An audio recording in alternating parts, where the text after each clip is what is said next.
We're now for the final exam, practice final exam part B, sorry. We're getting into a probability question. So, where do we read here?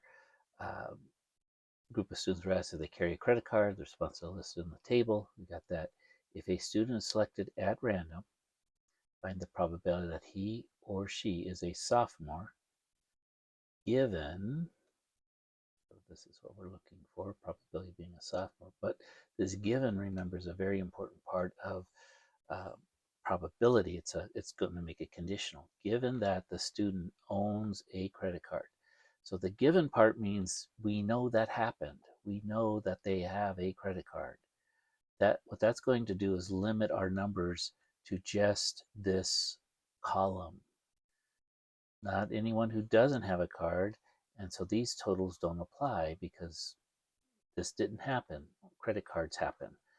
So given that the student owns a credit card. So how many sophomores are there? There are 7 out of a total of 32 that have credit cards. It's just that simple.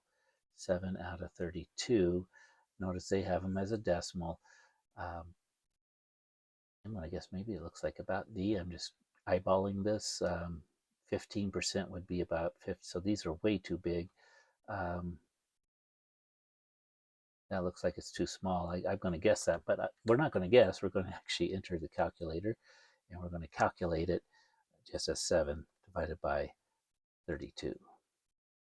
And that is the 21.219 rounded to 3 decimal places, 21.9%.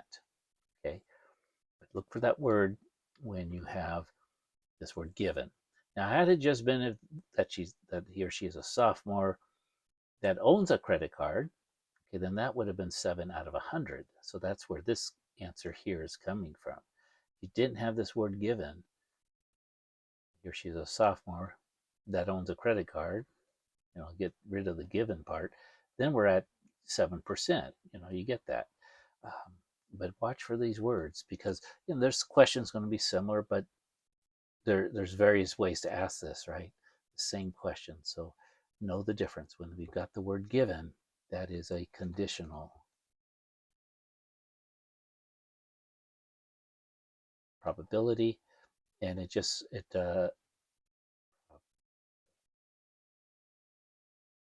that's a B, probability.